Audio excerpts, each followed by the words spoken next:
बोले सीताराम भगवान की। श्री सुदर्शन सिंह चक्र जी महाराज की जय। अपवाद श्रवण। अंतरंग सखा विदूषक विजय श्री राम के समीप आ बैठा।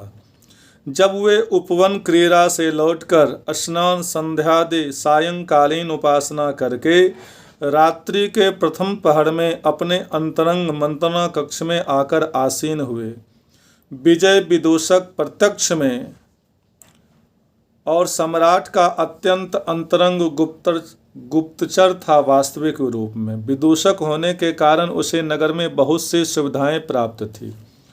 वह सबको अपने परिहासों से प्रसन्न कर लेता था, चाहे जहाँ चाहे जब चला जाता था और इसके लिए पूछे जाने पर अटपटे कारण गढ़ लेता था। तो यहाँ क्यों आया? किसी के भी अंतःपुर में विजय को पहुँच जाने पर कोई वृद्धा या नववधू से डांट दे सकती है, वह किसी के डांटने का बुरा नहीं मानता। चींटियों के लिए शर्करा डालने विजय ऐसी कोई इटपटी बात कह देगा। पिपीलिकाओं को शर्करा भवन के भीतर कोई कहेगा है तुझे वन उपवन कुछ नहीं मिलता, अरे तो क्या हो गया, तुझे शर्करा कब से अप्रिय हो गई है? विजय मुख बनावेगा, तू ही तनिक देर को पिपीलिका बन जा, ले मुख खोल। लेकिन कोई अधिक असंतुष्ट हो इससे पूर्व ही वह चौंक कर भाग खड़ा होगा, अरे शर्करा साथ लाना तो मैं भूल ही गया। जो सम्राट से भी ऐसे उल्टे सीधे प्रयास कर लेता है उससे असंतुष्ट होने से लाभ?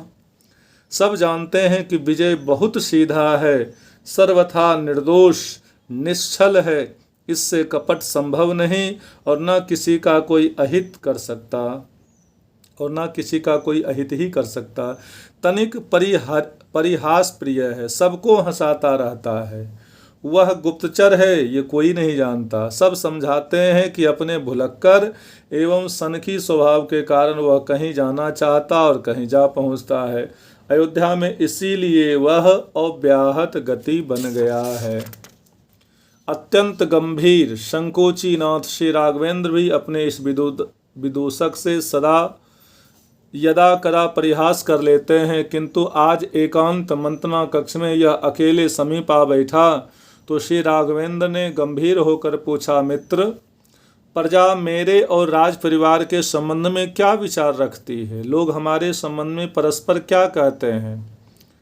कहते हैं कि सम्राट और उनके अनुज रथों पर चढ़ते हैं। कोई भी जटा दाढ़ी वाला या बड़ी शिखा वाला विप्र दिखे तो रथ से कूद कर दौड़ पड़ते हैं उनके पद पकड़ने, मानो हुआ भाग जाने को उद्यत हो। विजय ने हंसकर कहा, लोगों का संतोष है कि सम्राट अनंत शाही के समान इंदिवर सुंदर हैं, सबके पालक हैं, किंतु चतुर्भुज क्यों नहीं हैं?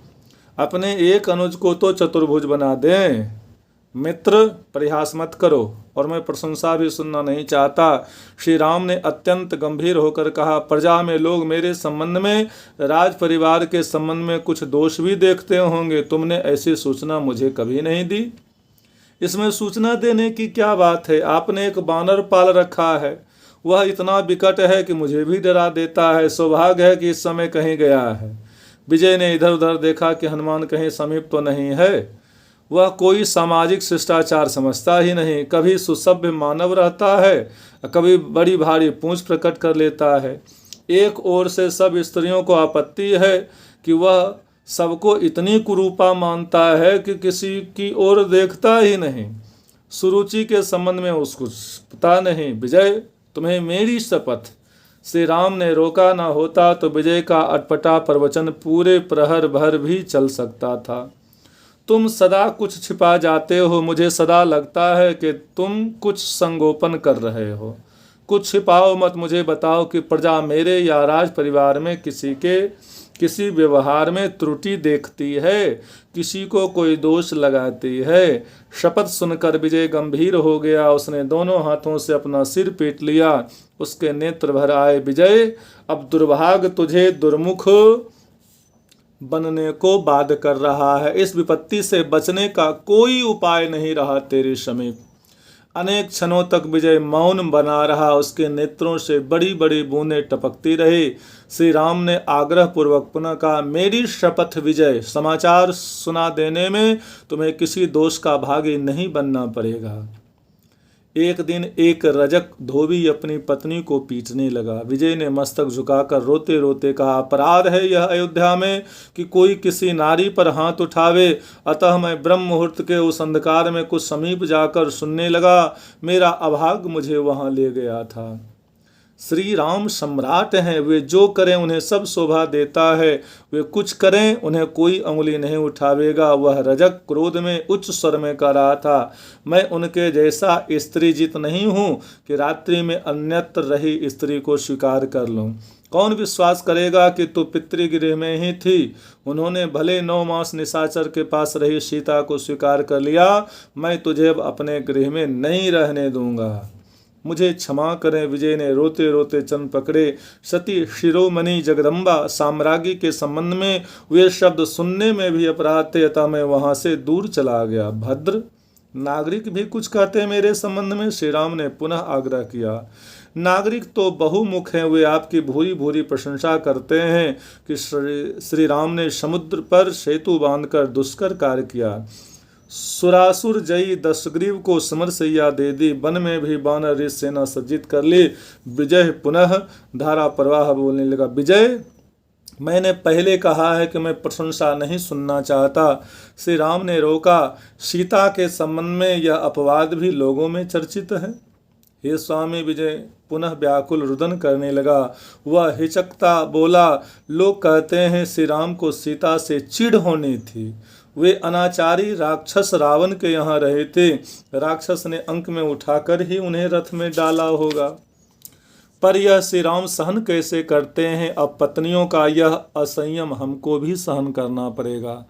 राजा का अनुवर्तन करने को प्रजा बाध्य है। अच्छा विजय, तुम भाइयों को यहाँ भेज दो। श्री राम ने गंभीर होकर सुना। अंत में विदूषक को विदा कर दिया। तीनों भाई आदेश सुनकर आ गए। जैसे बैठे थे वैसे ही चले आए। आकर देखा उनके अत्यंत आदरणीय अग्रज अवांग मुख, मुंह नीचे किए हुए, साश्रु नेत्र, कांतिहीन बैठे हैं। सब स्तब्ध हाथ जोड़े खड़े रह गए। आप सब मेरे सर्वस्व हैं, यह राज आपका है। आज ही श्री राम अतिशय शोक में अनुजों को आप कह रहे थे। आप सबने भी सीता के संबंध में नगर में चलता अपवाद सुना है। कुछ लोगों में कुचर्चा है तो सही, सिर झुकाकर सबने स्वीकार किया। सब चिंतित उद्विग्न कि अब ये क्या करने वाले हैं। पूर्ववासियों में ग्रामों में भी सीता विषयक जो चर्चा चल पड़ी है, यह सुनकर मेरा हृदय विदीर्ण हो रहा है। अत्यंत गर्हित चर्चा है वह। श्री राम उसी प्रकार मंद कातर स्वर में कहते गए, सीता सत्कुलोत्पन्ना है, अयोनिजा है। रावण ने उनका हरण किया, अतः मेरे मन में भी संदेह आया था। मैंने उनको अस्वीकार किया था समस्त वानर सेना के सम्मुख। तब जानकी ने अग्नि प्रवेश किया, लक्ष्मण इसके साक्षी। अग्नि, वायु, इंद्र ने मुझे जानकी अर्पित की, ये शुद्ध है। मेरा हृदय सीता को शुद्ध स्वीकार करता है, शुद्ध स्वीकार करता है। भाइयों ने मस्तक झुका रखा था, कुछ कहने की स्थिति नहीं थी। श्री राम ने ही कहा, मनुष्य पर लांछन लगना मृत्यु के तुल्य है। मिथ्या कलंक भी जब तक रहता है कलंकित की हानि करता है। महात्माओं ने यश को आदरणीय माना है। अपने यश अपयश से उदासीन हुआ जा सकता है, किंतु शासक का अपना व्यक्तित्व नहीं होता। श्री राम ने कहा कि शासक समाज का है, उसके आचरण, उसका मिथ्यापवाद भी लोगों का आचरण बन जाता है। अतः शासक को समस्त प्रजा के हितार्थ आत्मोत्सर्ग के लिए सदा प्रस्तुत रहना चाहिए। सब भाई शांत स्तब्ध शंकित सुनते रहे।